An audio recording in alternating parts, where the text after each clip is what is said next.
আজকে সকাল থেকে রাত পর্যন্ত বাসাতে এত রান্না বান্না পিঠা এত কিছু তৈরি করা হয়েছে যে আমি ঠিকঠাক মতো সবকিছুর ভিডিওই করতে পারি নাই। মাছ মাংস কোনো কিছুই রান্না বাদ ছিল না, আর এদিকে পিঠা তো কয়েক ধরনেরই ছিল। তো কি রান্না বান্না করলাম সকল কিছু আপনাদের সাথে শেয়ার করব। পুরো ব্লগটা সবাই শেষ পর্যন্ত দেখবেন। আসসালামু আলাইকুম, কেমন আছেন সবাই? এত রান্নার আয়োজন করতেছি, তার মানে বাসাতে তো মেহমান অবশ্যই আছে, আর মেহমান গুলাকে সেগুলা না হয় পরেই বলি। তো এখানে হচ্ছে রান্না বান্না সব ছাদের উপরই করা হইতেছে। ছাদের উপর আমাদের মাটির চুলা আছে, আর সেখানেই সব ধরনের রান্না বান্না গুলা করা হচ্ছে। আর এখানে আমি ঘরের ভিতর শুধুমাত্র গরুর মাংসটা রান্না করব। সবসময় গরুর মাংসটা যেভাবে ভুনা করি তার চাইতে একটু ভিন্নভাবে আজকে রান্নাটা করব। শাহী গরুর মাংস রান্না করব, যার জন্য অবশ্যই শাহী জিরা নিয়ে নিয়েছি, জয়ফল, জয়ত্রী, গোলমরিচ, এলাচ, দারচিনি, তো কিছু মশলা সবকিছু নিয়ে একসাথে ব্লান্ড করে নিছি। আর রান্না বান্নার সকল কিছু হচ্ছে রেডি করে নিছি। স্টার মশলা আর হচ্ছে বড় এলাচও নিয়ে নিছি। তো এই মশলাগুলো দিলে হচ্ছে গরুর মাংস একটা বিয়ে বাড়ির রান্নার মতো স্বাদ আসে, শাহী সুন্দর একটা গ্রান আসে। গরুর মাংসের মাঝে সকল ধরনের মশলাগুলা দিয়ে দিছি। সরিষার তেল দিয়ে হচ্ছে গরুর মাংসটা রান্না করব, এতে করে খেতে কিন্তু বেশ ভালো লাগে। তো সবগুলা মশলা মাংসের মাঝে দিয়ে এখন হচ্ছে ভালো করে হাতে মেখে নিতেছি। কষিয়ে রান্নাটা খুব কম করি, আমি হচ্ছে এভাবে হাতে মেখে রান্নাটা বেশিরভাগ সময় করে থাকি।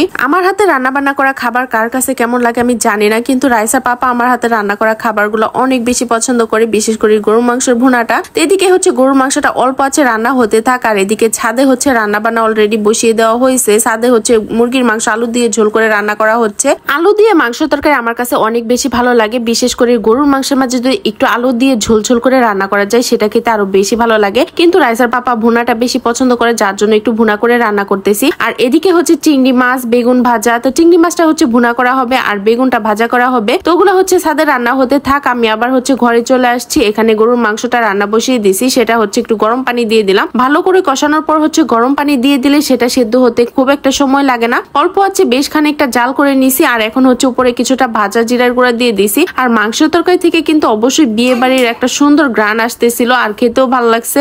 একটা কথা আপনাদের বলাই হয় না, আজকের আয়োজনটা কিন্তু আমার শুক্রবারের আয়োজন ছিল। আর শুক্রবারে হচ্ছে দুপুরের টাইম আপনাদের ভাইয়া একটু বাহিরে গেল, বাহির থেকে একটা দই আর হচ্ছে এখানে জিলেপি নিয়ে আসছে। এই জিলেপি গুলো ছিল হচ্ছে গুড়ের জিলাপি, এগুলা খেতে কিন্তু বেশ ভালো লাগে। কয়েকদিন আগে রাইসা বুড়ি বলতেছিল জিলেপির কথা, আর কিছুটা জিলেপি নিয়ে আসছে, নিমিশেই শেষ হয়ে গেছে। সবাই এত মজা করে খাইছে। আর এদিকে দুপুরে রান্না বান্না শেষ করার পর হচ্ছে টেবিলে আমি সব খাবার গোছগাছ করে নিছি, আর সবকিছু গোছগাছ করার পর সবাই একসাথে খেতে বসে গেছে। তো সবাই একসাথে খাওয়ার কিন্তু মজাই আলাদা। আজকে রান্না করা প্রতিটা খাবারই কিন্তু অনেক বেশি মজাদার ছিল, আর সবাই অনেক তৃপ্তি নিয়ে মজা করে খাইছে। তো সবার কাছে মনে হচ্ছিল কি আজকে বিয়ে বাড়ির খাবার খাচ্ছে, বিশেষ করে হচ্ছে দইয়ের জন্য।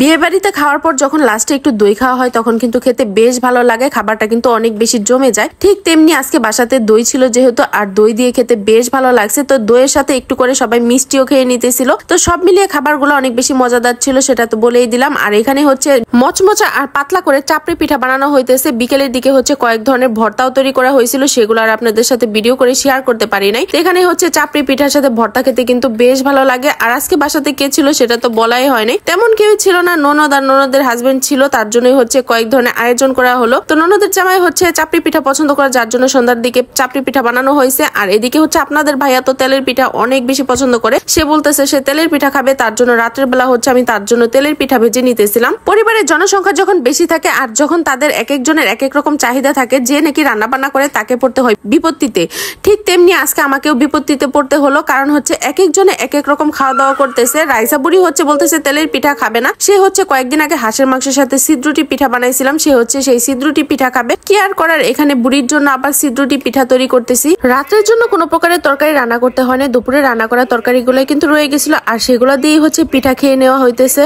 রাইসা বুড়ি হচ্ছে আগে কখনো সিদ্রুটি পিঠা খায় নাই, কয়েকদিন আগে যে বললাম না হাঁসের মাংসের সাথে রান্না করছিলাম, সিদ্রুটি পিঠা তৈরি করার পরে সে খেয়ে অনেক বেশি পছন্দ করছে, যার জন্য আজকেও বলতেছে আজকে খাবে। যাই হোক, আজকের দিনের খাবার দাবার গুলো এত বেশি স্পেশাল ছিল, বিশেষ করে পিঠাগুলা খেতে কিন্তু বেশ ভালো লাগছে। আর আপনাদের কাছে আমার ভিডিওগুলো কেমন লাগলো অবশ্যই কিন্তু কমেন্ট করে জানাবেন, লাইক কমেন্ট শেয়ার করে দিবেন, পেজটাতে ফলো দিয়ে দিবেন। ইউটিউব চ্যানেল থেকে দেখে থাকলে চ্যানেলটা অবশ্যই সাবস্ক্রাইব করে দিবেন। আজকের মতো ভিডিওটা এখানেই শেষ করব। আল্লাহ হাফেজ, ভালো থাকবেন সবাই।